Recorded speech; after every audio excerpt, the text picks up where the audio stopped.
হৃদমায়ের প্রেমগাথা লিখেছেন রিক্তা ইসলাম মায়া। সকাল 5টা পেরিয়ে 5:45 ঘরে। কাকডাকা ভোরে পাখির কিচিমিচির শব্দ ভেসে আসছে অদূরে লিচু গাছটা থেকে। মায়া বাড়ির সামনের দরজায় দাঁড়িয়ে সেই দিকে বিষণ্ণয়ে তাকিয়ে। ছোট লিচু গাছের ডাল শাখা নুয়ে পড়েছে কাঁচা পাকা অসংখ্য লিচুর ভারে। লিচুগুলো দেখতেই লোভনীয় মনে হলেও মায়া সেই দিকে এগিয়ে গেল পেরে খেতে। কার না কার বাড়ি কে জানে। রাতের অন্ধকারে মায়াকে ওর স্বামী কার বাড়িতে নিয়ে এসেছে মায়া এখনো জানে না। বাড়ির মালিক বা আশেপাশে অন্য কাউকেও দেখেনি এখনো। সেজন্য মায়া তখন সিঁড়ি থেকে নেমে নিচের ড্রয়িং রুমটার পার হয়ে বাইরে এসে দাঁড়িয়েছে। তবে মায়া বুঝতে পেরেছে এটা ফাহাদের বাড়ি নয়, কারণ মায়ার বোনের শ্বশুর বাড়ি ওর চেনা। কিন্তু এই অপরিচিত বাড়িটি মায়া চেনে না বলেই বের হয়েছে দেখতে এই সুন্দর ডুপ্লেক্স বাড়িটা। ছোটখাটো দোতলা ডুপ্লেক্স বাড়িটার সামনে একটা সুন্দর বাগানও আছে। তবে এই বাগানে ফুলের চারা নেই, আছে শুধু অসংখ্য ফলের গাছ। বেশ কিছু ফলের গাছ মায়া চিনতে পারলেও অনেক গাছই সে চিনতে পারল না। নামবিহীন বিদেশি ফলের চারা হবে বলে মায়া মনে হলো। মায়ার মাথায় ঘোমটা আরো একটু টেনে নুয়ে পড়া লিচু গাছের নিচে দাঁড়ালো। ওর গায়ে এখনো কালকের পরা সেই সাদা পাকিস্তানি জামাটি জড়ানো। ফর্সা গায়ে হৃদের বড় বড় স্যান্ডেল জোড়া মায়ার পাকে বেশ ছোট দেখাচ্ছে। হয়তো তখন হৃদের রুম থেকে পালাতে গিয়ে তাড়াহুড়োয় মায়া নিজের জুতা খুঁজে পায়নি। চোখের সামনে তখন যা পেয়েছে তাই পরে হৃদের রুম থেকে পালিয়ে ছিল সে। মায়া ঘুরঘুর করে বাগানটা দেখতে লাগলো। অসংখ্য ফল গাছের ভেতরে এক মুহূর্তের জন্য ভুলে গেল হৃদের কথা। হাত বাড়িয়ে ফলসহ চারা গাছগুলো ছুঁয়ে দেখার মধ্যেই আসিফের গলা পেয়ে মায়া চমকে ওঠার মতন পেছনে ফিরল। তখনই চোখে পড়ল আসিফকে বাসার কাপড়ে দাঁড়িয়ে একজন মহিলার সঙ্গে কথা বলতে। মায়া অদূরে বাগান থেকে দাঁড়িয়ে দুইজনকে দেখে বুঝতে পারল মহিলাটি হয়তো এই বাড়ির সার্ভেন্ট হবে, আর আসিফ তাকে তার কাজ বুঝিয়ে দিচ্ছে। মায়া হঠাৎই মনে হলো হৃদের কথা। লোকটা হয়তো এখনো ঘুমিয়ে আছে, সেজন্য মায়ার খোঁজ জানে না। কিন্তু ঘুম থেকে উঠে মায়ার খোঁজ করলে মায়া এই লোকের সামনে দাঁড়াবে কি করে? মায়ার তো লজ্জায় মরে যাবে। কাল রাতে ওইসব ঘটনার পর মায়ার আর সাহস নেই লোকটার সামনে দাঁড়ানো। ভাগ্যিস মায়া কাল রাতে বেহুশ হয়েছিল, নয়তো সে হার্ট অ্যাটাক করত। এই লোক মায়ার উপরে যে চাপ সৃষ্টি করেছিল, মায়া তো এখন এই লোকের সামনে যাওয়ার রীতিমতো অসম্ভব হয়ে দাঁড়িয়েছে। তার থেকে সবচেয়ে বড় কথা হলো মায়ার স্বামী ওর মতিগতি বুঝতে পেরে গেছে। হয়তো জেনে গেছে মায়া যে তাদের দুইজনের স্বামী স্ত্রী হওয়ার সম্পর্ক নিয়ে অবগত। তার জন্য তো লোক আজকাল মায়ের সাথে কেমন আপোষে মিশে যেতে চায়। মায়ার মনস্তাত্ত্বিক ভাবনার মাঝেই সে একজোড়া সাদা পা ঘাসের উপরে দেখল। মায়ার বেখেয়ালি দৃষ্টি মাটি থেকে তুলে সামনে তাকাতেই চমকে উঠল হৃদের উপস্থিতি দেখে। থতমত খেয়ে তাড়াহুড়োতে পালিয়ে যেতে চাইলে হৃদ তৎক্ষণাৎ মায়ার বাহু টেনে তাকায়। মায়া রাতের কথা ভেবে লজ্জায় মাথা নুইয়ে রাখতে হৃদ মায়ার বাহু টেনে কাছে আনে। মায়ার থুতনি ধরে মুখটা উপরে তুলে দুইজনের চোখাচোখি হলো। মায়া লজ্জায় মুখ ঘুরিয়ে নিতে চাইলে হৃদ মায়ার মুখটা আঁকড়ে রেখে বলল, কি ম্যাডাম, কি সমস্যা, পালাতে চাচ্ছেন কেন? মায়া উত্তর করল না, বরং জোর করে মুখটা নামিয়ে নিল হৃদের হাত থেকে। এইভাবে মায়ার ভীষণ লজ্জা লাগছে। লজ্জায় সিটিয়ে মায়া হাঁসফাঁস করে দৃষ্টি লুকাতে চাইল এদিক সেদিক তাকিয়ে। হৃদ মায়ার লজ্জা মিশ্রিত মুখটা দেখে দুষ্টু হেসে মায়ার নাক টানলে মায়া উফ শব্দ করে। হৃদ মায়ের নাক টেনে কপালে টোকা মারতে মারতে বলল, বারবার কাছে আসছেন, ধরা দিচ্ছেন, তর্ক করছেন না, কাহানি কি? আমার প্রেমে টেমে পড়লেন নাকি ম্যাডাম? হৃদের দুষ্টু মুখভঙ্গিমা এই প্রথম দেখল মায়া। লোকটা মজা করে মিটমিট হাসতে পারে সেটা জানা ছিল না মায়ার। মায়া বিষণ্ণয়ে হৃদের মুখের দিকে তাকালো। হৃদের ঠোঁটের কোণায় অল্প হাসিটা দেখতে দেখতে মুহূর্তেই গায়েব হয়ে গেল। হৃদ মুখটা স্বাভাবিক করে নিতে মায়া মুখ ভার করে বলল, প্রেমে পড়ার জন্য আপনার ফিয়ন্সে শশী আপু আছে না? আমি কেন প্রেমে পড়তে যাব? আমি প্রেমে পড়ব না। হৃদের স্বাভাবিক হয়ে যাওয়া মুখটা আবারও উজ্জ্বল হলো। ঠোঁট বাঁকিয়ে হেসে দ্বিতীয়বারের মতন মায়ার নাক টেনে বলল, জলে? মায়া গাল ফুলিয়ে হৃদের দিকে তাকালো। কষ্ট পেয়ে হৃদের পেছন ফিরে পিঠ মুড়ে দাঁড়াতে দাঁড়াতে বলল, না। হৃদ মায়ার অবুঝ কাণ্ড দেখে ঠোঁট কামড়ে হাসল। বউ তার জ্বলছে সেটা সে জানে। হৃদ জেনে শুনেই নিজের বউকে জ্বালাচ্ছে। মূলত তার ভালো লাগছে এটা করতে। হৃদ মায়ার বাহু টেনে নিজের দিকে ফেরালো। মায়ার গাল টেনে বলল, পোড়া পোড়া গন্ধ পাচ্ছি ম্যাডাম। কার কলিজা যেন পুড়ছে, তাই না? মায়া এক হাত নাকে ঘষতে ঘষতে হৃদের দুষ্টু দৃষ্টির দিকে তাকালো। হৃদ যে ইচ্ছে করে মায়াকে হেনস্থা করছে সেটা বুঝে মায়া কথা ঘোরাতে চাইল। আশেপাশে দৃষ্টি ঘুরিয়ে মিহি স্বরে বলল, এই বাড়িটা কার? তোমার। হৃদের সোজাসাপটা উত্তরে বিস্মিত হলো মায়া। হৃদকে শুধিয়ে বলল, আমার? হৃদের উত্তরে মায়া মনে করল হৃদ মায়ার সাথে মজা করছে। মায়া পুনরায় একই ভঙ্গিতে বলল, প্লিজ বলুন না বাড়িটা কার? এই লিচু গাছটা কার? এটা কার? হৃদ মায়ার আঙ্গুলের অনুসরণে ঝুলন্ত লিচু গাছটার দিকে তাকালো। সে উপর থেকে দেখছিল মায়াকে এই লিচু গাছের আশপাশে ঘুরঘুর করতে। হৃদ মায়ার হাত ধরে লিচু গাছের সামনে দাঁড়ালো। ঝুলে থাকা লিচুর থেকে একটা লিচু নিয়ে সেটা খোসা ছাড়ালো। বীজ ছাড়িয়ে সাদা অংশটুকু মায়ের মুখে তুলে দিতে দিতে বলল, এই বাড়ি, এই ঘর আর এখানকার সবই তোমার। আমি তো ভাড়াটিয়া তোমার। আপনি ভাড়াটিয়া আমার? মায়া অবাক গলায় শুধালো হৃদকে। হৃদ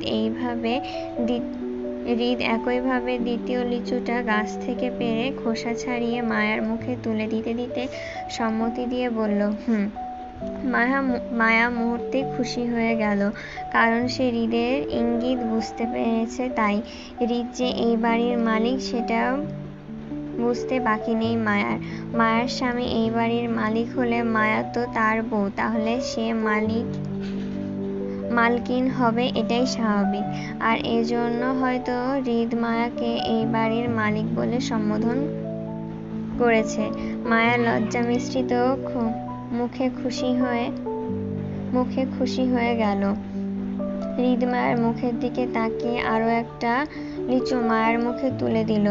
দুইজনের কেউ কাউকে এ পর্যন্ত ভালোবাসি বলেনি, আর না কেউ কাউকে জানিয়েছে তারা একে অপরের স্বামী স্ত্রী হওয়ার সম্পর্কে অবগত। ভালোবাসা মুখে প্রকাশ করেনি কেউ, অথচ এই দুইজনকে একত্রে দেখলে যে কেউ বলে দিতে পারবে তাদের দুইজনের মধ্যে কতটা গভীর প্রেম চলছে। হৃদের নিশ্চুপ ভালোবাসা আর মায়ার অস্থির মনোভাব দুইজনকে একে অপরে ডুবিয়ে রাখতে সারাক্ষণ। মায়ার মুখে যখন হৃদ শেষ লিচুটা তুলে দেয় তখন মায়া মুখ ফিরিয়ে নেয় আর খাবে না বললে। হৃদ তারপরও মায়ের মুখে শেষ লিচুটা দেওয়ার সময় হতভম্ব হয়ে গেটে দিয়ে ঢুকতে দেখা গেল রাদীপকে দেখে মায়া ভয় পেল। রাদীপ যদি মায়াকে এখানে দেখে উল্টাপাল্টা কিছু মনে করে বড়দের সবাইকে সবটা জানিয়ে দেয় তাহলে বিপদে পড়বে ওরা দুইজন। মায়া সে ভয়ে হৃদকে না বলে হঠাৎ দৌড়ে পালিয়ে গেল বাড়ির ভেতরের দিকে। মায়ার হঠাৎ কাণ্ডে হৃদ খানিকটা চমকালো। মায়ার দৌড়ে যাওয়ার দিকে তাকিয়ে খানিকটা উঁচু গলায় খাক ছেড়ে মায়ার উদ্দেশ্যে ডেকে বলল, রাতের ব্যাপারটা ভুলিনি কিন্তু হৃদ, আমার অসমাপ্ত কাজটা সম্পূর্ণ চাই। ডাইনিং টেবিলে রাদীপের মুখোমুখি মায়া জড়তায় বসে, পাশে হৃদ টানটান হয়ে নাস্তার প্লেট উঠিয়ে বসল। তাতে নাস্তা তুলে খাবে সে, তাই সামনে নানান রকমের খাবার, সার্ভেন্ট পাশেই দাঁড়িয়ে, অথচ কেউ প্লেটে খাবার তুলে দিচ্ছে না। এমন থমথমে পরিবেশে মায়া উঠতেও পারছে না জড়তায়। হৃদ একা থাকলে একটা কথা ছিল, কিন্তু রাদীপ মুখোমুখি বসে থাকার কারণে মায়া ভদ্রতা দেখিয়ে এই মুহূর্তে উঠে যেতে পারছে না। যদি বেয়াদবি হয় সেজন্য। অথচ রাদীপের মনোভাব এমন যে এই মুহূর্তে মায়া ছাড়া টেবিলের আশেপাশে আর কেউ নেই। সে তখন থেকে রাদীপ ড্যাব ড্যাব করে মায়াকে দেখেই যাচ্ছে। এতে করে মায়া ভীষণ নার্ভাস হচ্ছে, অস্বস্তিতে আছড়ে পড়ছে। এইভাবে কেউ মুখের ওপর একদৃষ্টিতে তাকিয়ে থাকলে অস্বাভাবিক লাগে না বিষয়টা? হৃদ, মায়া আর রাদীপ দুইজনের মুখভাব দেখল। রাদীপকে আপাতত কিছু বলে লাভ নেই, সে বড় ভাইয়ের বউকে গবেষণা করতে বসেছে এই মুহূর্তে। যতক্ষণ না পর্যন্ত রাদীপের গবেষণা শেষ হবে ততক্ষণ পর্যন্ত সে মায়ার দিকে এইভাবেই তাকিয়ে থাকবে। হৃদ রাদীপকে উপেক্ষা করে মায়াকে বলল তাদের প্লেটে খাবার তুলে দিতে। মায়া আমতা আমতা করে আরো সিটিয়ে বসল চেয়ারে। রাদীপের দৃষ্টি আর মতিগতি কোনোটা পরিবর্তন হলো না। মায়াকে চেয়ার ছেড়ে উঠতে না দেখে আবার হৃদ বিরক্ত হলো। ধমক দিতেই মায়া হাঁসফাঁস করে উঠল। অস্বস্তিতে পড়ে থতমত খেয়ে হৃদের ঠিক করে রাখা প্লেটটা উল্টে দিল। মায়ার এমন কাজে হৃদ কপাল কুঁচকালো, তীক্ষ্ণ দৃষ্টিতে বলল, কফি দাও। হৃদ মায়াকে কফির জন্য আদেশ করে মায়ার উল্টে দেওয়া প্লেটটা নিজে আবার ঠিক করে রাখল। মায়া হৃদের কফি দিতে চেয়ে চায়ের কেটলি ধরলে রাদীপ বলল, ভাবি আমার প্লেটটাও উল্টে দাও ভাইয়ের মতন করে। সোজা প্লেটে নাস্তা করে মজা পাই না, স্বাদ আসে না। উল্টো প্লেটে নাস্তা করলে নিশ্চয়ই মজা পাবো, তাই না? রাদীপের মুখে ভাবি ডাক শুনে মায়ার মনে অস্বস্তি তার ঝড় তুলল। অস্থির ভঙ্গিতে মায়া হৃদের দিকে তাকাতেই দেখল হৃদ মায়ার দিকে পূর্ব থেকে তাকিয়ে আছে। দুই ভাই এমন করে মায়াকে কি দেখছে আল্লাহ জানে, কিন্তু মায়া সাংঘাতিক অস্বস্তিতে ভুগছে এই মুহূর্তে। তাছাড়া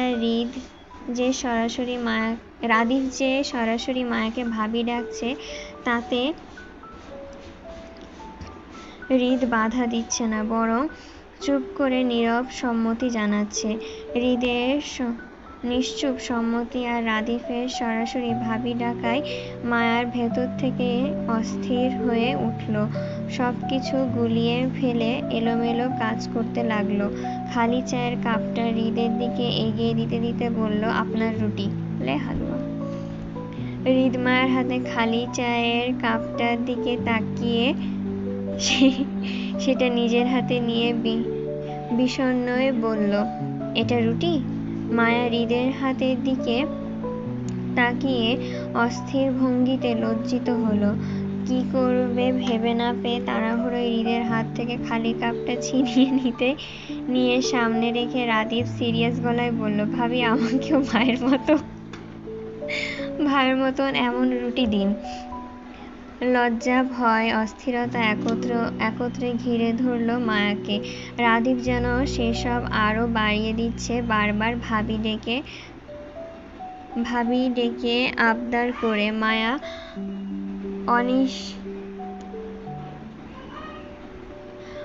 অনিচ্ছাকৃত ভুলগুলো আরো বাড়িয়ে দিচ্ছে। রাদীপ পুনরায় রুটি চাইলে মায়া হাতের কাছে একটা আপেল রাদীপকে এগিয়ে দিতে দিতে ভয়ে আমতা করে বলল, আপনার চা। রাদীপ মায়ার হাত থেকে আপেলটা নিয়ে গোল গোল চোখে সেটা কয়েক পলক দিয়ে চুপ করে সেটাতে কামড় বসাতে বলল, আহা, ভাবির হাতের চা অমৃত, চা নয়তো যেন আপেলের স্বাদ পাচ্ছি খেতে। মায়া হৃদের দিকে একটা কলা এগিয়ে দিতে দিতে একই ভঙ্গিতে বলল, আপনার কফি। হৃদ মায়ের হাত থেকে কলাটা নেওয়ার আগে রাদীপ সেটা ছো মেরে নিয়েই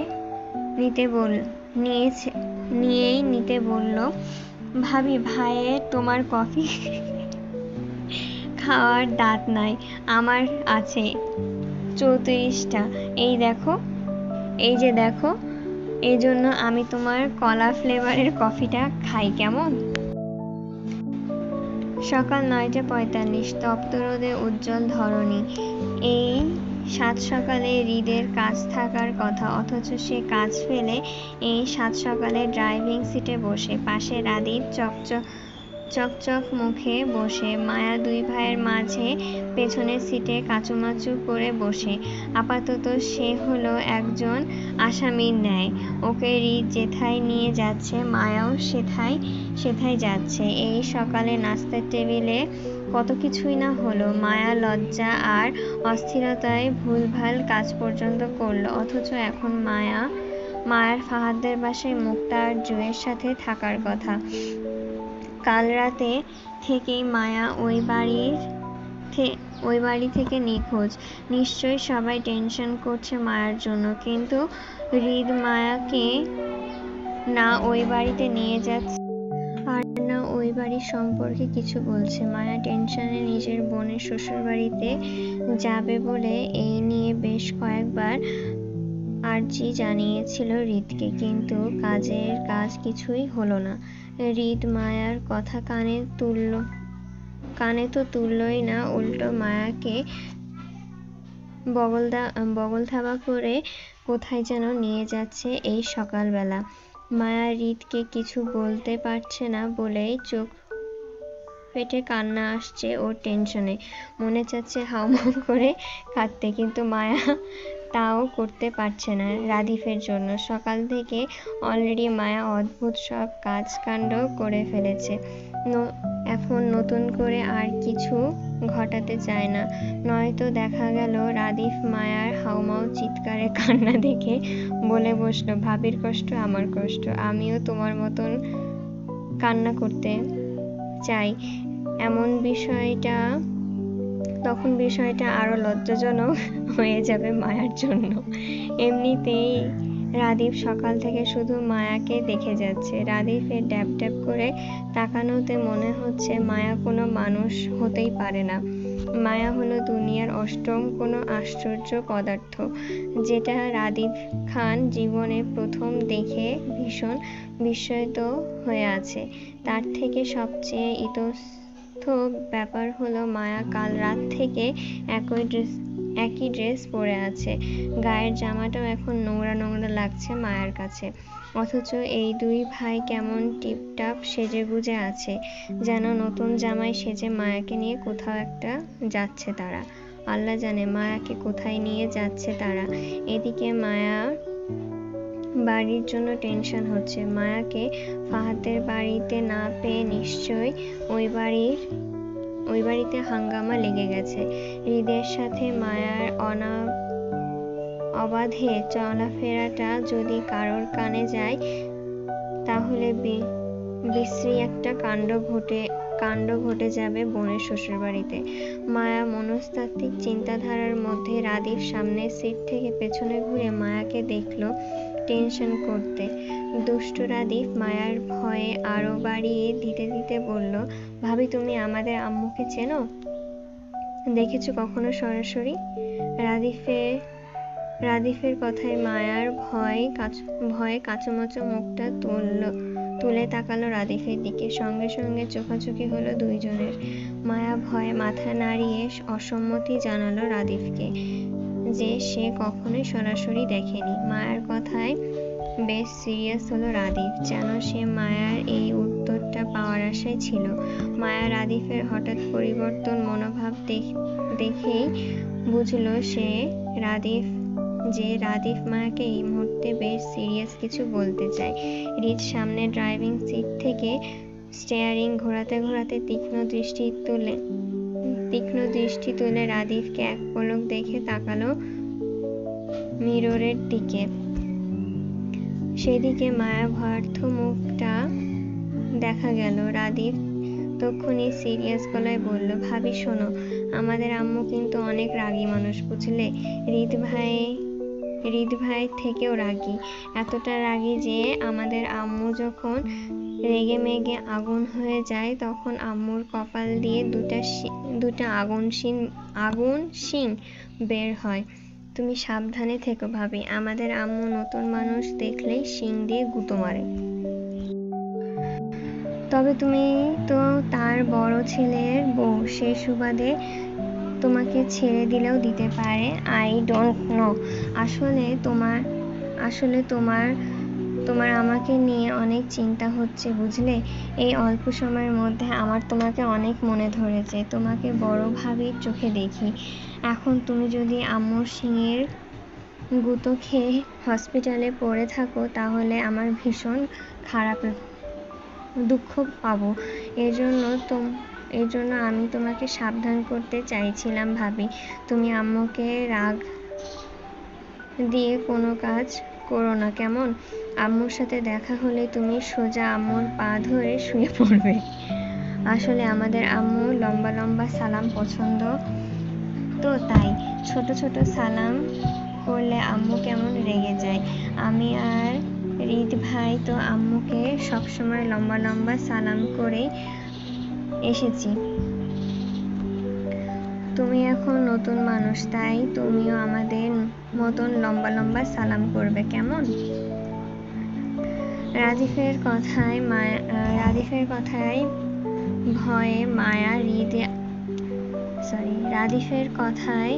ভয়ে মায়ার চোখ মুখ অন্ধকারে ছেয়ে গেল। এতক্ষণ মায়া জানতো হৃদ ওকে কোথাও একটা নিয়ে যাচ্ছে, কিন্তু এখন রাদিফের কথায় শিওর হলো আসলে হৃদ মায়াকে ওর মার সাথে দেখা করাতে নিয়ে যাচ্ছে। মায়া ভয়ে জড়তা আতঙ্কে গাড়ির এসির মধ্যেও ঘামতে লাগলো। হৃদ আয়না দিয়ে মায়াকে দেখলো খুব অসহায় মুখে বসে থাকতে। হয়তো যে কোনো সময় অতিরিক্ত ভয়ে কেঁদেও ফেলবে। হৃদ স্টিয়ারিং ঘোরাতে ঘোরাতে রাদিফকে ধমক দিতে চাইল মায়াকে উল্টাপাল্টা না বোঝাতে, কিন্তু হৃদের ধমকের আগেই রাদিফ মায়াকে সান্ত্বনা দেওয়ার মতন করে বলল, আহা, ভয় পেও না ভাবি, আমি আছি তো তোমার সাথে। তোমার ভয় আমার কষ্ট। আমি তোমাকে এক্ষুনি একটা সুবুদ্ধি দিচ্ছি, শাশুড়ি পটানোর রেসিপি। আমার কথা শুনলে তোমার সব ভয় ছুমন্ত্র ছু হয়ে যাবে। দেখো, শাট আপ ইডিয়েট। ও ভয় পাচ্ছে। Shut up idiot. ভয় পাচ্ছে ও।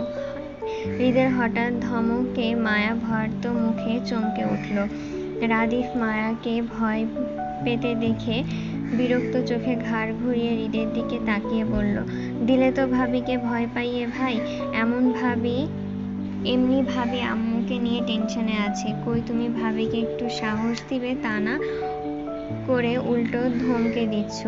ভাবি যদি এখন ভয়ে কাঁদে তাহলে বিষয়টা কার? ভাবি যদি এখন ভয়ে কাঁদে তাহলে বিষয়টা কার হবে বলো? তাহলে দোষটা কার হবে বলো? তুমি জানো না আম্মু কাউকে কাঁদতে দেখলে রেগে যায়? ভাবি তো তোমার জন্য এখন আম্মুর শিঙের গুঁতো খাবে ভাই। রাদিফের কথায় হৃদ বিরক্ত চোখে তাকালো। মিরর দিয়ে মায়াকে আবারও এক পলক দেখে ড্রাইভিংয়ে মনোযোগ দিল। রাদিফ হৃদের চুপ করে যেতে দেখে পুনরায় মায়ার দিকে ফিরল। মায়াকে সান্ত্বনা দেওয়ার নাম করে আরো উল্টাপাল্টা বোঝাতে লাগলো। হৃদ গাড়ি চালাতে চালাতে গম্ভীর মুখে দুজনকেই দেখলো। স্বভাবে রাদিফ হৃদের থেকে সম্পূর্ণ ভিন্ন। হৃদ যতটা গম্ভীর স্বভাবে, রাদিফ ততটাই প্রাণচঞ্চল আর উৎফুল্ল ছেলে। স্বভাবে দুই ভাই ভিন্ন হলেও কেউ কাউকে মানিয়ে নিতে সমস্যা হয় না। হৃদ কখনো রাদিফের স্বভাবের জন্য ওকে কোনো কিছুতেই বাধ্য করেনি, বরং ছাড় দিয়ে চলে এসেছে এতদিন, আগামীতেও এমন করবে। রাদিফের বকবক আর মায়ার ভয়ের মধ্যে হৃদের গাড়িটা থামল 12 তলা ভবনের সামনে। দারোয়ান হৃদের গাড়িটা দেখেই সালাম দিয়ে গেট টেনে ধরতেই হৃদ গাড়িটা ঢুকালো ভেতরে। মায়া তখনও ভয়ে কাঁচুমাচু করে বসে। হৃদ গাড়িটা পার্কিং করে সিটে বেল্ট খুলে নামতে ততক্ষণে রাদিফ গাড়ি থেকে লাফিয়ে নেমে মায়ার পাশের দরজা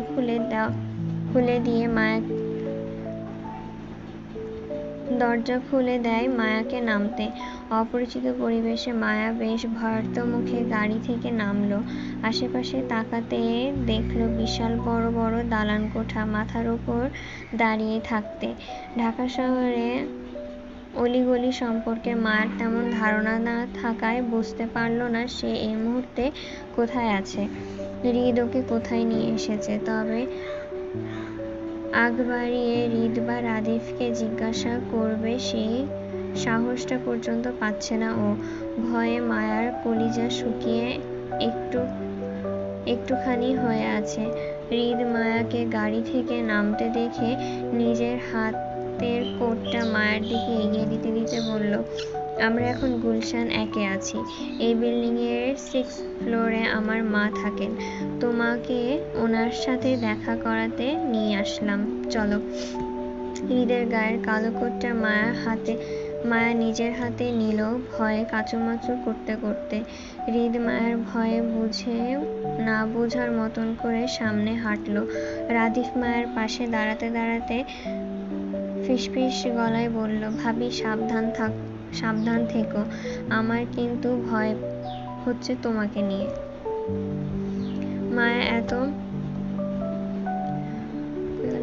মায়া এবার সত্যি সত্যি ভয়ে কলিজা কাঁপছে। রাদিফ সে কখন থেকে নিজের মায়ের নামে উল্টাপাল্টা মায়াকে বোঝাতে আনলো। ভয় যখন মায়ার পা চলল না তক্ষুনি রাদিফ মায়াকে তাড়া দিয়ে বলল, আরে ভাবি চলো আমাদের দেরি হলে আবার আম্মু রেগে যেতে পারে, চলো তাড়াতাড়ি চলো। তাড়া দেখিয়ে রাদিফ সাইডে হাঁটল মায়াকে সামনে যেতে বলে। মায়া ভয়ার্ত মুখে রাদিফকে এক পলক দেখে শুকনো ঢোক গিলে হৃদের কোটটা নিজের হাতে ভাঁজ করে ধীর পায়ে হাঁটল হৃদকে অনুসরণ করে। নিচতলার লিফটের সামনে আসতেই হৃদকে লিফটে ঢুকতে দেখে মায়াও সেই দিকে এগুলো। মায়া পেছন পেছন, রাদিফও লিফটে ঢুকতেই হৃদ টপ ফ্লোর চেপে 6th ফ্লোর চাপলো। ভার্থ মায়া যখন কাচুমাচু করে কাঁপছিল তখনই হৃদ পাশ থেকে মায়ার এক হাত চেপে নিজের পাশে দাঁড় করালো। মায়ার ছোট হাতটা তার শক্তপোক্ত পৌরুষালী হাতের ভাঁজে নিতেই মায়ার চোখ তুলে তাকালো হৃদের দিকে। হৃদ যখন মায়াকে গম্ভীরে সাহস দিল ভয় না পেতে, কিন্তু মায়া তাকানোতেও হৃদ তাকালো না মায়ার দিকে, বরং সে অপর হাতটা পকেটে ঢুকিয়ে স্ট্রংলি দাঁড়িয়ে রইল লিফটে। 6th ফ্লোরে আসতেই মায়ের হাতটা সেভাবেই চেপে ধরে এগিয়ে গেল নির্দিষ্ট ফ্লোরের দিকে। হৃদের কলিং বেল চাপার আগেই রাদিফ ফটাফট অধৈর্য হাতে কলিং বেল বাজালো।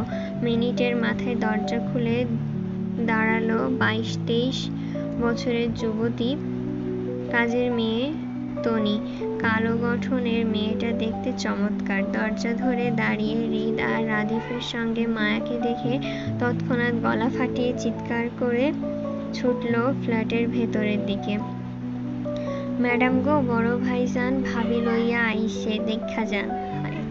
তনির চিৎকারে রাদিফ মজা পেলেও হৃদ চরম বিরক্ত হলো।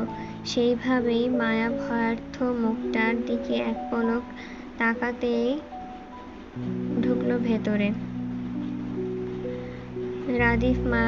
রাদিফ হৃদ মায়ার আগেই দরজা ঠেলে ড্রয়িং রুমের সোফায় গা এলিয়ে চিৎ করে শুয়ে পড়ল ক্লান্তিতে। মায়া ভয়ে কাচুমাচু করে হৃদের পাশে দাঁড়িয়েই সুন্দর ফ্ল্যাটের বিলাসিতা দেখতে লাগলো আর চোখে। ফ্ল্যাটের চারপাশে পরিবেশটা বেশ সুন্দর আর পরিপাটি গোছানো টাইপ। যে কেউ দেখলে বলবে এখানে রুচিশীল মানুষের বসবাস আছে। তবে মায়া বুঝতে পারছে না হুট করেই কেন হৃদ মায়াকে ধরে বেঁধে নিজের মায়ের সাথে দেখা করাতে নিয়ে আসলো। মায়া হৃদের স্বামী হওয়ার সত্যটা জানতে পেরেছে আজ মাত্র 2 দিন হলো। এর মধ্যে হৃদ নিজের পরিবারকে জানিয়ে দিল মায়া সম্পর্কে। আচ্ছা, এই লোক কি মায়ার সবকিছু জানার অপেক্ষাতেই ছিল এতদিন? কখন মায়া নিজের স্বামীকে চিনতে পারবে আর কখন সে নিজের পরিবারকে জানাবে মায়ার সম্পর্কে এমন কিছু? মায়া তো এখন তাই মনে হচ্ছে। মায়া নিজের স্বামীকে চিনল না 2 দিন হলো। এর মধ্যেই হৃদ নিজের অধিকার খাটাচ্ছে মায়ার উপর। এমনকি হৃদ দায়িত্ব নিয়ে প্রথমে নিজের মায়ের সাথে মায়াকে বউ হিসেবে পরিচয় পর্যন্ত করিয়ে দিচ্ছে। আচ্ছা, মায়া কি দুনিয়ার সবচেয়ে ভাগ্যবতী নারী না? অবশ্যই সে ভাগ্যবতী নারী। মায়া না চাইতেও সবকিছু পেয়ে যাচ্ছে। লোকটা কখনো মায়াকে মুখে বলেনি সে মায়াকে পছন্দ করে বা ভালোবাসে, অথচ তার কাজকর্মে মনে হচ্ছে মানুষটা ভালোবাসার দুনিয়া বলতে শুধু মায়া একাই আছে। মায়ার আজ নিজেকে সত্যি ভাগ্যবতী মনে হচ্ছে। মায়ার মনস্তাত্ত্বিক ভাবনার মাঝে কারোর পায়ের শব্দ পেয়ে মায়ার ধ্যান ভাঙে। চোখ তুলে উপরে তাকাতেই চোখে পড়ল চমৎকার সুন্দরী এক নারী, যার রূপ লাবণ্য চোখে লাগার মতন সুন্দর। মায়া কিছুক্ষণের জন্য নিজের ভয় ভুলে ড্যাব ড্যাব করে তাকিয়ে রইল সেই মধ্যবয়স্ক সুন্দরী নারীর দিকে। সাদা ধপধপে গায়ের কালো মসলিন শাড়ি জড়ানো, চোখ দুটো হৃদের মতন তীক্ষ্ণ আর গাঢ় বাদামি। সবচেয়ে ভয়ঙ্কর ব্যাপার হলো মহিলাটার হাইট আর ওয়েট দেখে। মায়ার মনে হলো ওর শাশুড়ির হাইট রাদিফের প্রায় সমান সমান হবে, কম হলেও লম্বায় মহিলা 5 ফুট 7 কি 8 হবেই। তাছাড়া এই যুবতী মহিলাকে দেখলে প্রথম দেখায় কেউ বলতে পারবে না এই মহিলা 2 দামড়া দামড়া ছেলে আছে।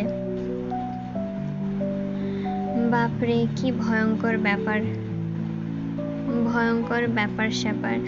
মায়াকে হা করে হৃদের মা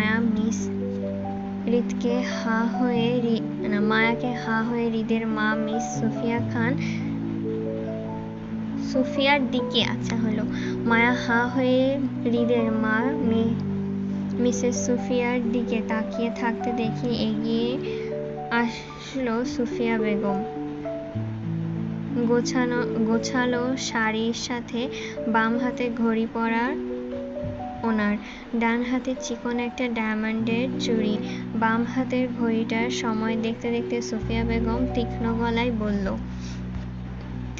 তোমাদের আসার কথা 9টায়, এখন বাজে 10টা। 1 ঘন্টা লেট হওয়ার কারণ? শক্ত গলায় শক্ত পার্সোনালিটি দেখে মায়ার মনে হলো সে যেন হৃদের কার্বন কপি দেখছে শাশুড়িকে। বাপরে, কথা আর দৃষ্টি দুটোরই কি তেজ তাদের। হৃদ কিছু বলবে তার আগেই সোফায় শুয়ে থাকা রাদিফ উঠে বসতে বলল, ভাবির হাতের ইউনিক নাস্তা খেতে খেতে আমাদের 1 ঘন্টা দেরি হয়ে গেল মা। কি মজার নাস্তা ছিল সেইগুলো। আপেল ফ্লেভারের চা, কলার ফ্লেভারের কফি, কাপ ফ্লেভারের রুটি, আরও কত কি ছিল। রাদিফের কথায় সুফিয়া বেগম দৃষ্টি ঘুরিয়ে তাকালো হৃদের পাশে দাঁড়িয়ে থাকা ছোট মায়ার দিকে। রাদিফের মুখের ভাবি ডাক শুনে ওনার মনে হলো ছেলের বউয়ের কথা। সুফিয়া বেগম তীক্ষ্ণ দৃষ্টিতে মায়ার পা থেকে মাথা অবধি পরখ করলো একবার। দৃষ্টিতে তীক্ষ্ণতা বজায় রেখে সেই দৃষ্টি ঘুরিয়ে তাকালো আবার হৃদের দিকে। আগের ন্যায় গম্ভীর গলায় বলল, খেয়ে এসেছিস কেন? না বলেছিলাম না সকালের নাস্তা এখানে এসে করবি? আমি যে সকাল থেকে না খেয়ে অপেক্ষা করব সেটা মনে ছিল না? সুফিয়া বেগমের গম্ভীর গলার কথায় মায়া কেঁপে উঠে হৃদের দিকে আরো চেপে গেল। হৃদের গা ঘেঁষে দাঁড়িয়ে পেছনে লুকাতে চাইলে হৃদ মায়ের হাত শক্ত করে ধরে রেখে বলল, টেবিলে নাস্তা দিতে বলো মা। আমরা তেমন কিছু খেয়ে আসিনি, শুধু 1 কাপ কফি খেয়ে এসেছিলাম। হৃদের বলা শেষ করতে না করতেই টনি দৌড়িয়ে কিচেনে গেল টেবিলে নাস্তা দিতে। সুফিয়া বেগমের কিছু বলার অপেক্ষা করল না, কারণ সুফিয়া বেগম অনেক শক্ত ধাঁচের মানুষ। কথা কম বলে, কাজ বেশি চায় ওনার। অযথা ভরিতা কিছুই পছন্দ না ওনার। সুফিয়া বেগম হৃদের থেকে দৃষ্টি সরিয়ে সম্পূর্ণরূপে তাকালো ভয়ার্থ মায়ার দিকে। সে আপাতত হৃদের গা ঘেঁষে দাঁড়িয়ে বারবার আর চোখে সুফিয়া বেগমকে দেখার চেষ্টা করছে। সুফিয়া বেগম মায়ার মনোভাব বুঝতে পেরে গম্ভীর গলায় ডাকলো মায়াকে নিজের কাছে, এই মেয়ে এদিকে এসো। সুফিয়া বেগমের গম্ভীর ডাকে মায়ার সারা শরীর শিহরিত হলো ভয়ে। আতঙ্কের ন্যায় খামচে ধরল হৃদের কোমরের পাশের শার্টের কিছু অংশ। হৃদ দৃষ্টি নত করে মায়ার দিকে তাকালো। মায়াকে ভীষণ অসহায় আর ভয়ার্থ দেখালো। অতিরিক্ত নার্ভাসনেসে মায়াকে ঘামতে দেখে মনে হলো যে কোনো সময় কেঁদে ফেলবে মায়া ভয়ে। হৃদ ছোট করে বলল, যাও। মায়া নড়ল না, বরং হৃদের পেছনে দাঁড়িয়ে নিজেকে আড়াল করল। সুফিয়া বেগম হঠাৎ মায়ার ভয় পাওয়ার কারণটা বুঝতে না পেরে অনেকটা ধমকের সুরেই ডাকলো মায়াকে নিজের কাছে, এই মেয়ে শুনতে পাচ্ছ না? ডাকছি তোমায়, এদিকে আসো, কাম। সুফিয়া বেগম বেগমের ধমকে মায়া কেঁপে উঠে সত্যি সত্যি কেঁদে ফেলল। মায়ার শার্ট আঁকড়ে ধরে ফুঁপিয়ে কেঁদে উঠতেই সুফিয়া বেগম তীক্ষ্ণ দৃষ্টিতে তাকালো হৃদের দিকে। বলল, কি হয়েছে, কাঁদছে কেন ও? হৃদ রাদিফের দিকে বিরক্ত চোখে তাকালো। মায়াকে কাঁদতে দেখে রাদিফ দুষ্টু হাসছে নিজের কাজে সফল হতে পেরে। হৃদ সেই দিকে তাকিয়ে মিস সুফিয়া বেগমকে বলল, তোমার ছেলেকে জিজ্ঞাসা করো মা। রাদিফ ওকে উল্টাপাল্টা বুঝিয়েছে তোমার নামে, সেজন্য তোমাকে ভয় পাচ্ছে ও। হৃদের কথায় শক্ত চোখে তাকালো সুফিয়া বেগম রাদিফের দিকে। রাদিফকে চোখ রাঙিয়ে এগিয়ে আসলো হৃদের দিকে। হৃদের পেছন থেকে মায়ের হাত টেনে নিয়ে বসালো সোফার উপরে। টি টেবিলের ওপরে রাখা পানির গ্লাসটা নিয়ে মায়ার দিকে এগিয়ে দিতে দিতে বলল, পানিটা খাও, আমাকে ভয় পাওয়ার কিছুই নেই, নাও। মায়া ভয়ে ভয়ে পানিটা নিল। ফুপাতে ফুপাতে গ্লাসে চুমুক দিতেই হৃদ এসে রাদিফের পাশে বসল। মায়া গ্লাসের পানিটুকু শেষ করতেই সুফিয়া বেগম হাত বাড়িয়ে মায়ার থেকে গ্লাসটা নিয়ে পুনরায় জায়গায় রাখতে রাখতে বলল, আমার ছেলেকে কি দেখে পছন্দ করলে তুমি? ওই চেহারা ছাড়া আর কিছুই তো নেই ওর পছন্দ করার মতন। তাহলে তুমি কি দেখে বিয়ে করলে ওকে?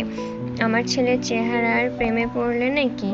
সুফিয়া বেগমের সরাসরি সোজাসাপটা কথায় মায়া ভয় আরো বাড়ল।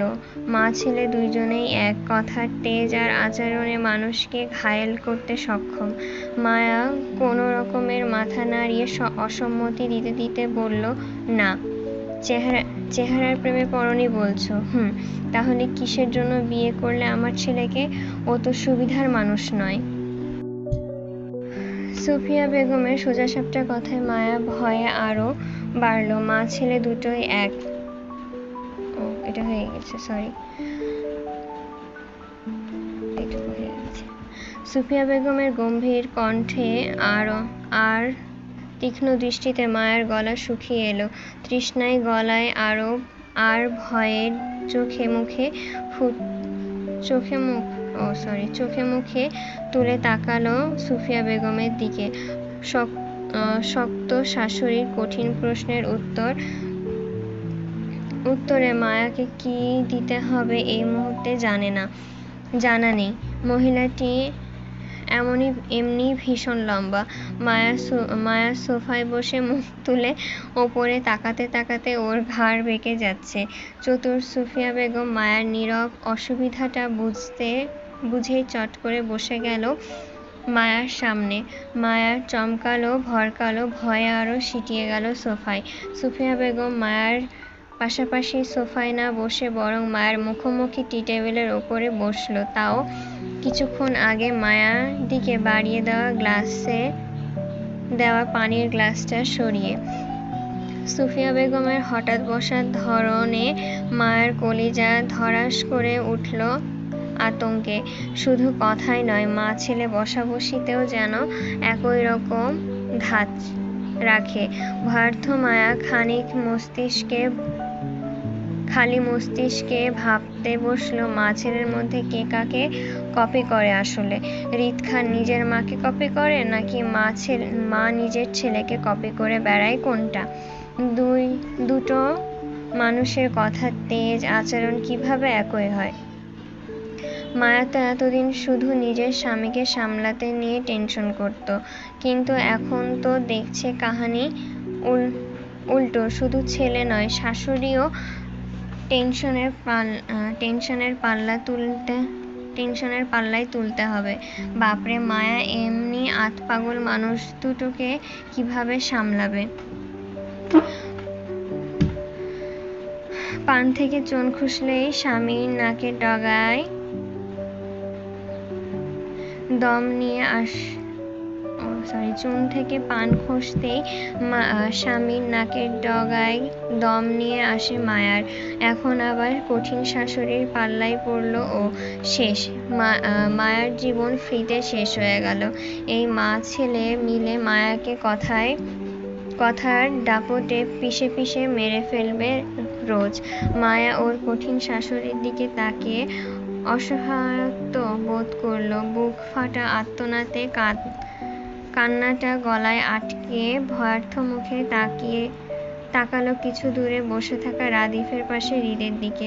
দুষ্ট রাদীফ দুষ্টু হেসে মায়ার দিকে তাকিয়ে, কিন্তু কঠিন হৃদ খান যেন বাজ পাখির দৃষ্টিতে তাকিয়ে আছে মায়ার দিকে, যেন মায়া একটা উল্টাপাল্টা উত্তর দিলেই চোখ দিয়ে গুলি করে মারবে যে কোনো সময়। মায়া এমন ভয়ঙ্কর পরিস্থিতিতে ফেঁসে যাবে ভাবেনি। পাশে ছেলে সুপনের দৃষ্টি, আর সামনে মায়ের আতঙ্ক। উফ, এখন যদি মায়া শাশুড়িকে ভয় পেয়ে বা সম্মান দেখিয়ে মিথ্যা বলে যে ওনার ছেলের প্রেমে পড়েনি, তাহলে নিশ্চয়ই মায়াকে ওর স্বামী মাথায় তুলে আছাড় মারবে। আবার যদি সত্যি বলে স্বামীর প্রেমে পড়েছে, তাহলে ওর শাশুড়ি যদি মনে করে মায়া ওনার ছেলেকে বড়লোক দেখে ফাঁসাতে চেয়েছে, তাহলে সেটা মায়ার আত্মসম্মানে লাগবে প্রচুর। মায়া এখন কি করবে? এই মুহূর্তে কি বলা উচিত ওর? মায়া যখন দ্বিধাহীনতায় ভুগছিল, তখনই মায়ার ধ্যান ভাঙে আবারও সুফিয়া বেগমের তীক্ষ্ণ কথায়। তিনি মায়ার উদ্দেশ্যে আবারও বললেন, কিছু জিজ্ঞাসা করছি আমি, উত্তর দাও। সুফিয়া বেগমের গম্ভীর কণ্ঠে মায়া ভয়ার্থ চোখে মিনমিন করে বলল, আমি কিছু জানি না, আমাদের এমনি বিয়ে হয়ে গেছে। মায়ার উত্তরটা পছন্দ হলো না চতুর সুফিয়া বেগমের। পেশায় উনি একজন অ্যাডভোকেট। দীর্ঘদিনের পেশাদারিতে উনি মানুষকে পাল্লায় তুলে পরখ করার অভিজ্ঞতা আছে। ছেলের বউ হিসেবে অল্প বয়সী মেয়েটাকে ওনার দরমাপা হয়ে গেছে এতক্ষণে, কিন্তু তারপরও ছেলের পছন্দ বলে মেয়েটিকে ওনার প্রশ্নের মুখোপেক্ষী হতে হবে। ওনার জানা দরকার মেয়েটি আসলে ওনার ছেলের জন্য কতটুকু পারফেক্ট। ওনার ছেলে এই মেয়ের জন্য পাগল, সেটা উনি এতদিন শুনে এসেছেন, কিন্তু ওনার মতে এই মেয়েও অবশ্যই সমান পাগল হতে হবে ওনার ছেলের জন্য, নয়তো যে কোনো পরিস্থিতিতে ভয় পেয়ে এই মেয়ে পেছিয়ে যেতে পারে। অল্প বয়সী মেয়েরা এমনই হয়, পরিস্থিতির মোকাবেলা করতে না পারলে পিছিয়ে যাওয়ার সম্ভাবনা থাকে, এতে কষ্ট ওনার ছেলেই পাবে। তীক্ষ্ণতায় সুফিয়া বেগম মায়ের কথায় উত্তর সাপেক্ষে বলল, এমনি আবার বিয়ে হয় কিভাবে? আমার ছেলেকে কতটুকু চেনো তুমি?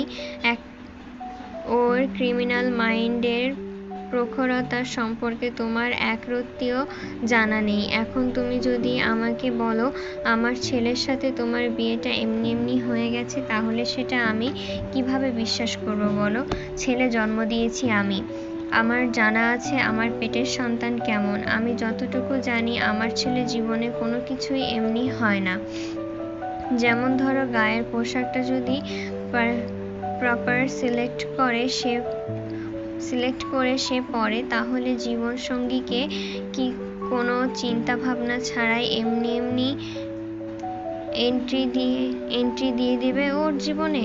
শোনো মেয়ে, আমার ছেলের জীবনের কোনো কিছুই এমনি হয় না।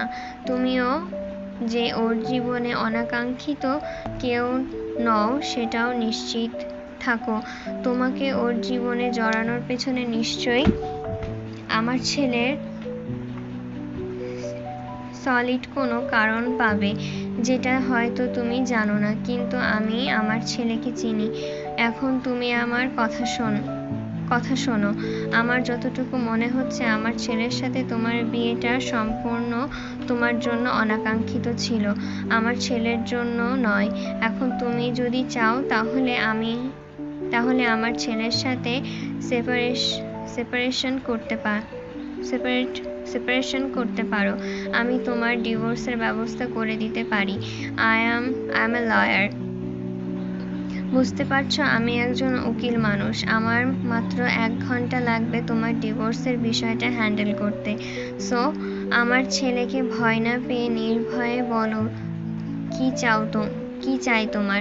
আমি সাপোর্ট করব তোমাকে। কি সেপারেশন চাই তোমার? সুফিয়া বেগমের সোজাসাপটা কথায় মায়া মাথা ঘুরে উঠল। মায়ার মুখে তৎক্ষণাৎ ঘুরে গেল হৃদের তীক্ষ্ণ দৃষ্টির দিকে। সঙ্গে সঙ্গে চোখাচোখি হলো দুইজনের। হৃদ পূর্বের ন্যায় দৃষ্টি তীক্ষ্ণ করে মায়ার দিকে তাকিয়ে মনে হলো সেও যেন মায়ের মতন করে মায়ের উত্তরগুলো চায়। ডরে ভয়ে মায়া সিটিয়ে বসল। তখনই আবারও শোনা গেল সুফিয়া বেগমের কণ্ঠ, ওর দিকে না তাকিয়ে আমায় দেখো, লুক অ্যাট মি। কি চাই তোমার বলো।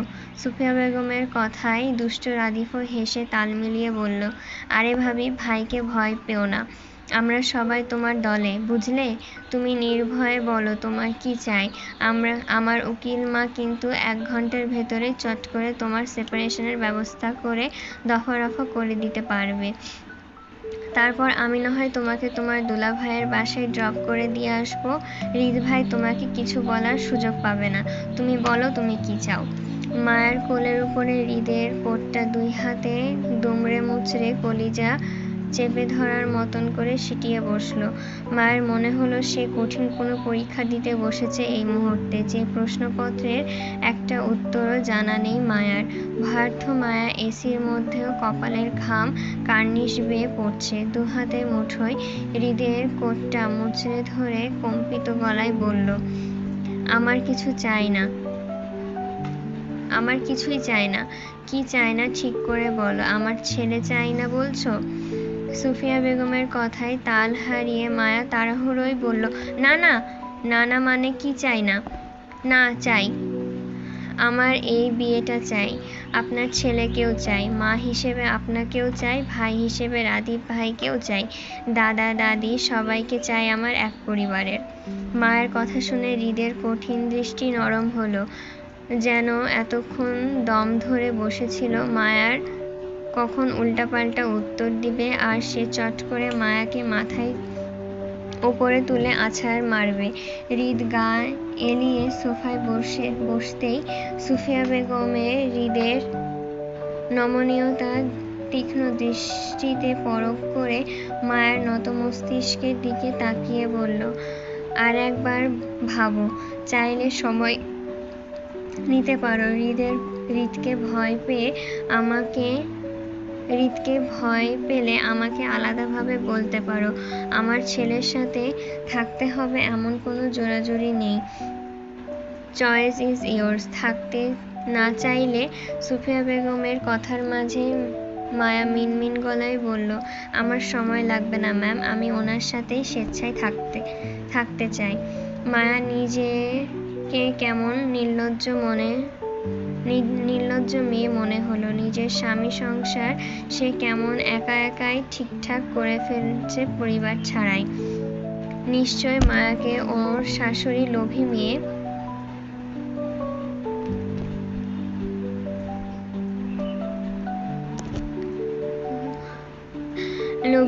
ভাবছে, কিন্তু মায়ারও বা কি করবে? মায়া তো সত্যি ডিভোর্স চায় না, তার সত্যি ওর স্বামীকে ভীষণ পছন্দ। মায়া তো এই লোকটার সম্পর্কে না জেনেই ভালোবেসেছিল এতদিন। তাহলে এখন কিভাবে বলবে মায়া ওর স্বামীকে চায় না? আদৌ এটা বলা মায়ের পক্ষে সম্ভব? অবশ্যই না। মায়ের কথায় সুফিয়া বেগম যেন বেশ সন্তুষ্ট হলো। দৃষ্টিতে প্রখরতা বজায় রেখে আবারও গম্ভীর হৃদের মুখটা দেখল এক পলক। হৃদ নিজের জীবনসঙ্গী বাছাই করতে ভুল করেনি। ওনার কানে আগেই এসেছিল হৃদ কোথাও একটা জমে আছে। নারী জাতীয় ব্যাপার হবে সেটা বুঝেও উনি এতদিন চুপ ছিলেন, কারণ উনি জানেন ওনার ছেলে যা করে সেটা অবশ্যই ভেবেচিন্তে করবেন। মা হিসেবে উনি অপেক্ষাতে ছিলেন কবে হৃদ নিজের পছন্দের মানুষকে ওনার সামনে হাজির করাবে। রাদীপ কাল রাতে হৃদের বিয়ের বিষয়টা ওনাকে জানালেও উনি আরও আগ থেকে জানতেন। হৃদ ফাহাদের ছোট শালীকে বিয়ে করে নিয়েছে সেটা আসিফ নিজেই জানিয়েছিলেন ওনাকে। হয়তো হৃদ বলেছিল ওনাকে জানিয়ে রাখতে, সেজন্যই তিনি এতক্ষণ ছেলের বউকে বাজিয়ে দেখছিল কতটুকু লয়াল বা সামলাতে পারবে ওনার ঘাড়টেরা ছেলেকে। মেয়েটার ধৈর্য ভালো, ওনার রকচটা ছেলের জন্য পারফেক্ট। সুফিয়া বেগম উঠে দাঁড়াতে দাঁড়াতে হাতের ঘড়িতে সময় দেখে মায়ার দিকে তাকিয়ে বলল, ওয়েলকাম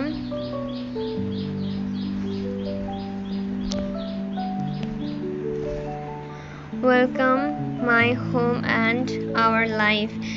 এসেছ স্বেচ্ছায়,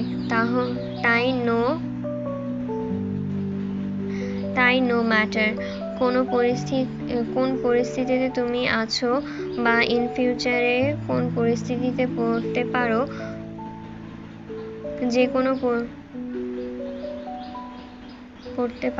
যে কোনো পরিস্থিতির জন্য ইউ ক্যান ফাইট, বাট এখনো কোনো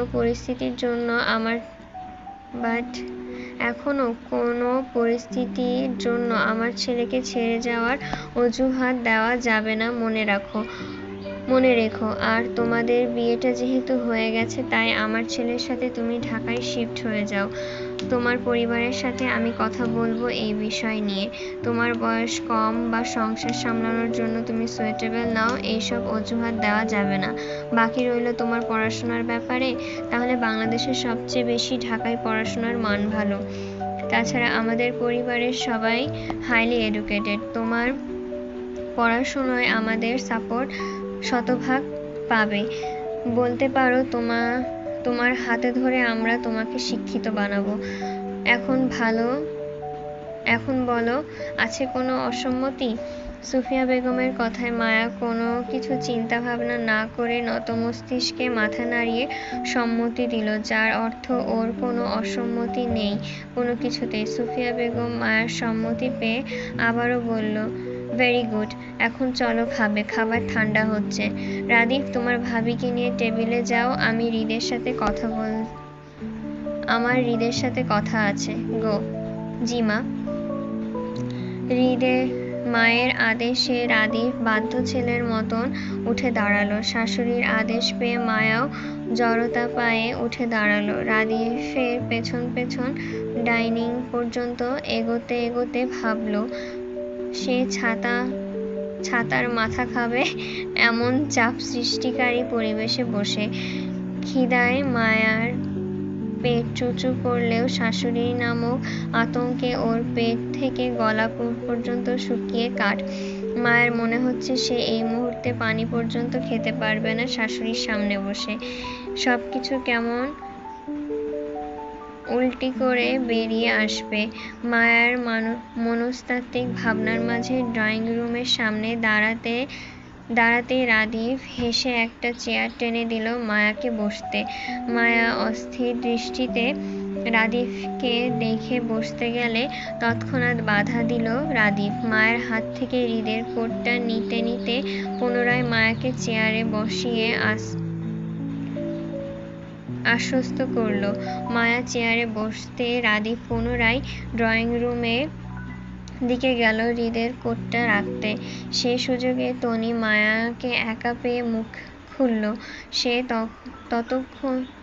সে এতক্ষণ যাবৎ সুফিয়া বেগমের কাণ্ডকারখানা নীরব দর্শকের মতন দেখছে। শুধু অপেক্ষায় ছিল ও কবে মায়াকে একা পেয়ে মনের কথাগুলো বলবে। তাই রাদীপ যেতেই সুযোগ পেয়ে তনি বলল, ভাবি গো, আইসকা আপনি বড়ই বাঁচা বাঁচছেন। বাপরে, আমার তো আপনার লইগা ডরে কইলজাডা থরথর কইরা ঠক করতাছিল। মনে করছিলাম আপনারে বড় ম্যাডামের প্রশ্নের ভুলভাল উত্তর দিবাইন আর বড় ম্যাডামের হাতের বিশাল ঝাড়ি খাইবাইন। আজকে আর যদি আপনারে বড় ম্যাডামের প্রশ্নের একটাও ভুলভাল উত্তর দিতাইন, বা কইতেন আপনারে রিত স্যারে ডিভোর্স দিতে চাইন তাহলে দেখতাইন হগলের সুন্দর সুন্দর চেহারার রহস্য। বড় ম্যাডাম মেলা চালাক মানুষ ভাবি। বড় ম্যাডাম আপনারে হের কথার জালে ফাঁসাইয়া আপনার পেট থেকে কথা বার করতাছিল। আপনারে হৃদ ভাইয়ের কতটুকু ভালোবাসুন হেরাই জানতে। এইসব ডিভোর্স কিচ্ছু পাইতেন না আপনি। বড় ম্যাডাম কইছে আপনারে হৃদ ভাইয়ের পছন্দের মানুষ। আপনারে এই জীবনেও ছাড়া পাইবেন না হৃদ ভাইয়ের থেইক্কা লেখা নেন। হৃদ ভাই যে রকচটা আর বদমেজাজি বেডা মানুষ, সোজা মুখে তো কথা কয় না কারো লগে। আপনারে ছোট মানুষ পাইয়া কেমনে ফাঁসলেন ও? আপনি ছোট মানুষ হইয়া কেমনে ফাঁসলেন হৃদ ভাইয়ের লগে? হৃদ ভাই কি আপনারে ডর দেখাইয়া রাখে ভাবি? তনির কথায় মায়া মাথা নাড়িয়ে অসম্মতি জানালো, যার অর্থ এমন কিছুই না। তনি মায়ার অসম্মতিতে সন্তুষ্ট হলো কিনা জানা নেই, তবে অনেকটা আফসোসের সুরে বলল, ভাবি শোনেন, আপনার একটা কথা কই। আপনার শ্বশুরবাড়ির লোক সবাই রাজনীতির মানুষ, বুঝছেন? হেরারে আপনারে টেক্কা দেবার কখনো পার পাইবেন না। এর থেকে আপনার জন্য ভালো হইব আপনি যদি হৃদ ভাইয়ের কথা শুইনা লক্ষ্মী বউয়ের মতন চলেন হের। কারণ সংসার আপনারে কিন্তু হৃদ ভাইয়ের লগেই করবেন ভাবি।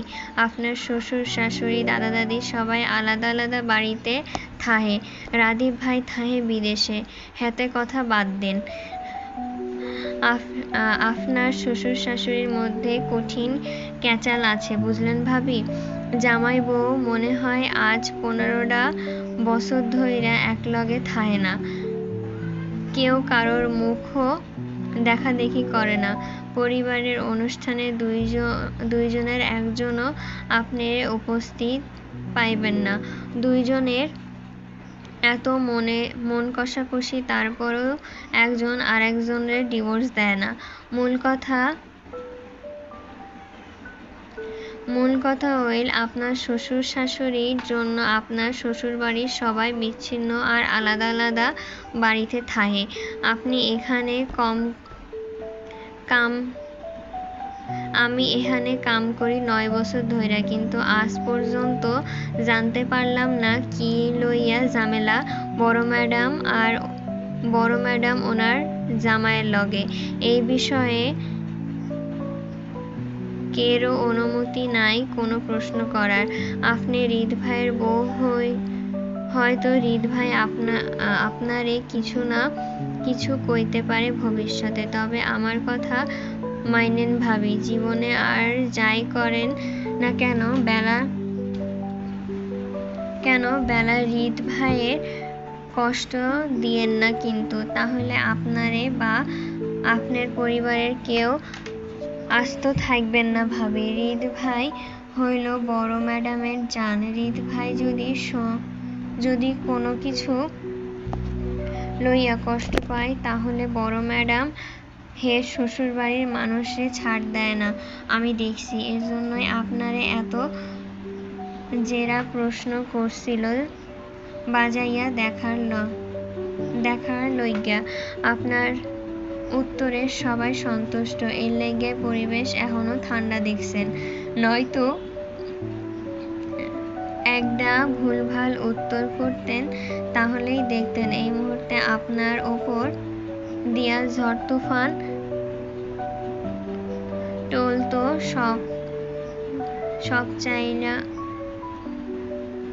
সব চইলা যাইতো।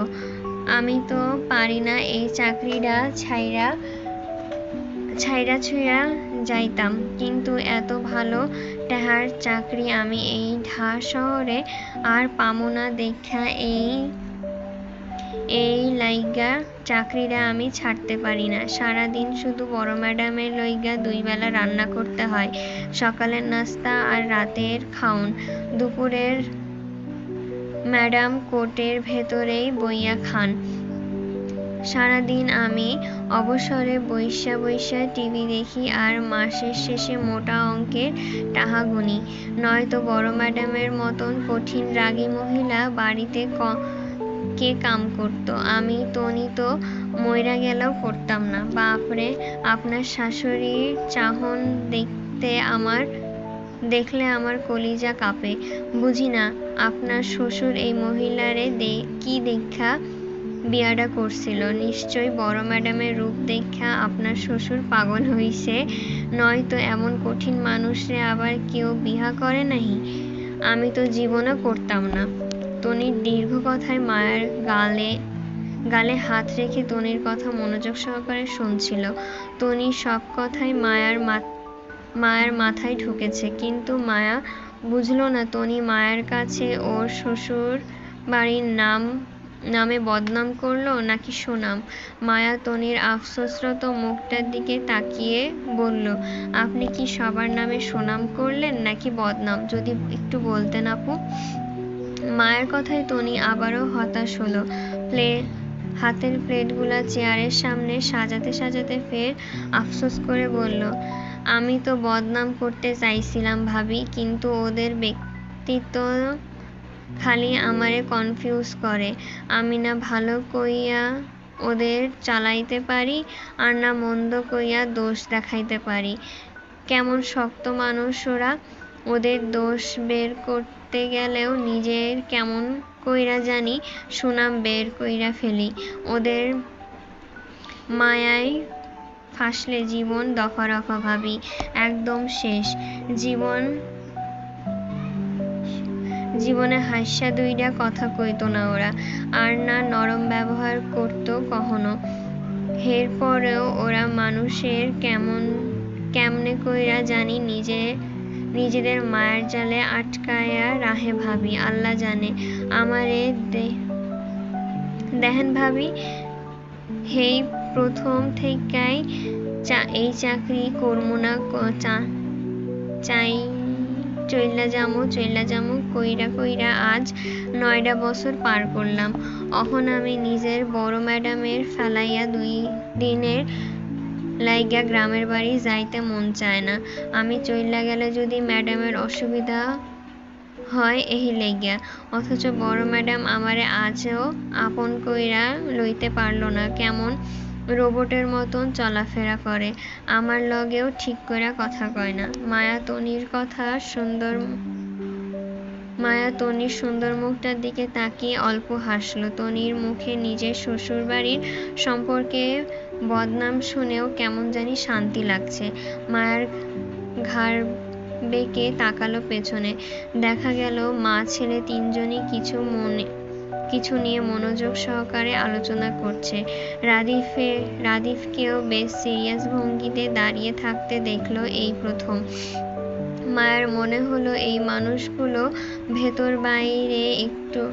ভেতর বাইরে শক্ত কঠিন ব্যক্তিত্ব ধরে রাখলেও এদের সবার মাঝেই ভালোবাসার মানুষকে আগলে রাখার দারুণ একটা মন আছে।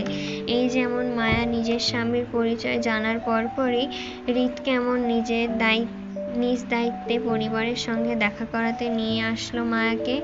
মানুষ ভালোবাসলেও পরিবারের সামনে ভালোবাসার মানুষকে হাজির করতে চায় না, কিছুদিন অন্তত গোপনে রাখতে চায়। অথচ মায়ার ক্ষেত্রে হয়েছে ভিন্ন। মায়ার কিছু জানার আগেই হৃদ নিজের পরিবারকে মায়ার পরিচয় সম্পর্কে জানিয়ে রেখেছে। এতে 2 জনের পবিত্র সম্পর্কটা সম্মান রেখেছে হৃদ। তারপর দেখা গেল মায়া কঠিন শাশুড়িও ছেলের পছন্দের বাইরে টু শব্দ পর্যন্ত করেনি। ছেলে নিজের পছন্দের বউকে হাজির করলো, আর মা হয়ে তিনি এতেই সম্মতি দিয়ে মায়াকে বোঝালো ওনার ছেলেকে কখনোই ছেড়ে না যেতে। অথচ ওনারা এত অর্থ সম্পত্তিশালী, ক্ষমতা সম্পন্ন মানুষ। তারা চাইলে মায়ের মতন মধ্যবিত্ত পরিবারের মেয়েকে হাতের তৈরিতে টিস্যুর মতন ফেলে দেয়। হৃদের জন্য যোগ্য সম্পন্ন কাউকে জীবনসঙ্গী হিসেবে বাছাই করতে পারে। হৃদ একজন প্রতিষ্ঠিত, সফল ও হাইলি এডুকেটেড ব্যক্তিত্ব সম্পন্ন মানুষ। যে কোনো নারী হৃদ খানের বউ হতে চাইবে। সেখানে মায়ের মতন অদক্ষ, অযোগ্য আর মধ্যবিত্ত পরিবারের সাধারণ একটা মেয়েকে বেছে নেওয়াই বোঝায় ওদের কঠিন ব্যক্তিত্বের বাইরেও তাদের সবার সুন্দর একটা ভালোবাসার মন আছে। মানুষ বলে কঠিন ব্যক্তিত্বের মানুষগুলো নাকি প্রিয়জনকে আগলে রাখার ব্যাপারটা দারুণ থাকে। আজ মায়া চোখের সামনে দেখতে পেল এত সুন্দর মানুষ, এতগুলো মানুষকে। সকাল 11:17। হৃদ ড্রাইভিংয়ে মায়ার পাশের সিটে গা এলিয়ে বসে। হৃদের দৃষ্টি আর মনোযোগ ড্রাইভিংয়ে থাকলেও মায়ার মনোযোগ হৃদকে দেখার ওপরে। হৃদ বেশ কয়েকবার ভ্রু কুঁচকিয়ে মায়াকে দেখেছে এভাবে তাকিয়ে থাকা নিয়ে, কিন্তু মায়া কোনো ভাবান্তর ঘটেনি। মায়া সিটে কাত করে হৃদের দিকে ঘুরে বসে। হৃদ ড্রাইভিং এর মধ্যে মায়ের মনোযোগ ভাঙতে মায়ার দিকে ভ্রু কুঁচকিয়ে তাকিয়ে বলল, কি সমস্যা, কি দেখো? মায়া সেভাবেই বসে থেকে উত্তর করে বলল, আপনাকে দেখি। জানেন, আমি কখনো ভাবিনি আপনাকে এত নরম ব্যক্তিত্বে দেখব কখনো। হৃদ মায়ার তাকিয়ে থাকার মানে বুঝতে পেরে সে চুপ রইল। মায়া হৃদকে কিছু বলতে না দেখে সাহস পেয়ে আবারও বলল, আপনাকে একটা কথা বলার ছিল, বলি? হৃদ স্টিয়ারিং ঘোরাতে ঘোরাতে সম্মতি দিল। মায়া সিট ছেড়ে সোজা হয়ে বসল। সিরিয়াস হওয়ার ভঙ্গিতে মিনমিন করে বলল, আমাদের কলেজ থেকে রাঙামাটি যাওয়ার ট্যুরের প্ল্যানিং করছে সবাই। আমিও সবার সাথে যেতে চাচ্ছিলাম। আমাকে হৃদ মায়ের কথার মাঝে ওর দিকে না তাকিয়ে ড্রাইভিং করতে করতে বলল, নো ট্যুর, নো প্ল্যানিং, কোথাও যাওয়া হবে না তোমার, সব ক্যান্সেল। মায়া হতাশ গলায় বলল, এমন করছেন কেন? সবাই তো যাচ্ছে, আমি একা না। এই ট্যুরে আরিফ ভাইও যাবে আমাদের সাথে। এখন আমি না গেলে ভাইয়া নিশ্চয়ই জিজ্ঞাসা করবে কেন যেতে চাচ্ছি না। পাকামো করবে না হৃদ, আমার এসব পছন্দ না। আরিফের সাথে আমি কথা বলে নেব। হৃদের মুখে আরিফের নামটা শুনে মায়া আতঙ্কিত গলায় তাড়াহুড়ো করে বলে উঠল, আরে না, আরিফ ভাইয়ার সাথে কথা বলতে হবে না আপনার। সামান্য একটা ট্যুরের জন্য আরিফ ভাইকে এক্ষুনি আমাদের সম্পর্কে বলার দরকার নেই। আমি কোথাও যাব না, প্রমিস। মায়া তাড়াহুড়ো ব্যাপারটা হৃদের সন্দেহ হলো। মায়া যে নিজের পরিবারকে ওদের সম্পর্কে জানাতে চাচ্ছে না সেটা ভালোই বুঝল হৃদ। হৃদ ড্রাইভিং করতে করতে মায়ার দিকে ভ্রু কুঁচকি তাকিয়ে বলল, তুমি কি কোনোভাবে এই সম্পর্কটা তোমার পরিবারের কাছে হাইড করতে চাচ্ছ হৃদ? হৃদের কথায় মায়া ভয়ে মাথা নাড়িয়ে অসম্মতি জানালেও মনে মনে না, সে জানে সত্যি এটাই। মায়া সত্যি হৃদকে নিজের পরিবারের সামনে এখন উপস্থিত করতে চাচ্ছে না। তাহলে সবাই মায়াকে দোষ দিবে যে মায়া নিজের বোনের ভাসুরকে ফাঁসিয়ে বিয়ে করে নিয়েছে। এজন্য মায়া চাচ্ছে আরো কয়েকটা দিন যাক, তারপর না হয় আস্তে ধীরে নিজের পরিবারকে জানানো যাবে হৃদকে নিয়ে। মায়া হৃদকে মিথ্যা বলে বলল, হাইড করব কেন? আসলে বড় আপুর বিয়েটা মাত্রই শেষ হলো, আর কয়েকটা দিন যাক, তারপর না হয় আমাদের ব্যাপারটা জানাবো। মায়ের কথাগুলো হৃদের যুক্তিসঙ্গত মনে হলো না। মনে না হলেও সে আপাতত চুপ রইল। তাড়াহুড়ো করে মায়াকে চাপে ফেলতে চায় না হৃদ, বরং বউকে কিছুদিন সময় দেওয়ার উত্তম ভেবেই সে চুপ রইল। কিন্তু মায়া হৃদকে নিয়ে কি ভাবছে সেটা মায়াও জানে না। সুফিয়া বেগমের প্রতি কথার সম্মতি তখন শুধু মায়া চাপে পড়ে দিয়ে এসেছিল, ও মন থেকে কিছু দেয়নি। বরং মায়া হৃদের সাথে বিয়েটা পরিবারকে জানানো নিয়ে এই মুহূর্তে ভীষণ ভয়ে আছে। কিভাবে কি করবে, বা মায়ার পরিবার আদৌ ওদের সম্পর্কটা মানবে কিনা তাও জানে না মায়া। মূলত মায়া ভয় থেকেই হৃদের সাথে সম্পর্কটা লুকাতে চাচ্ছে। তীক্ষ্ণ সুফিয়া বেগম তখনকার কথা সত্যি হলো। অল্প বয়সী মেয়েরা বোঝে কম, তারা পরিস্থিতি মোকাবেলা করতে জানে না, বরং ভয় পেয়ে পিছিয়ে যায়। মায়ার ক্ষেত্রে তাই হয়েছে। হৃদকে যতটা সাহসিকতার সাথে ভালোবেসেছিল, ঠিক ততটাই দুর্বল মন মানসিকতার পরিচয় দিয়েছে পরিবারের সামনে হৃদকে তুলে ধরতে। মায়া এই দুর্বল মন মানসিকতার জন্য ভবিষ্যতে কতটা প্রভাব ফেলবে মায়ের সম্পর্কে তাও ধারণা নেই মায়ার। তবে খুবই ভয়ঙ্কর কিছুর মুখোমুখি হতে হবে মায়ের দুর্বল মন মানসিকতার জন্য।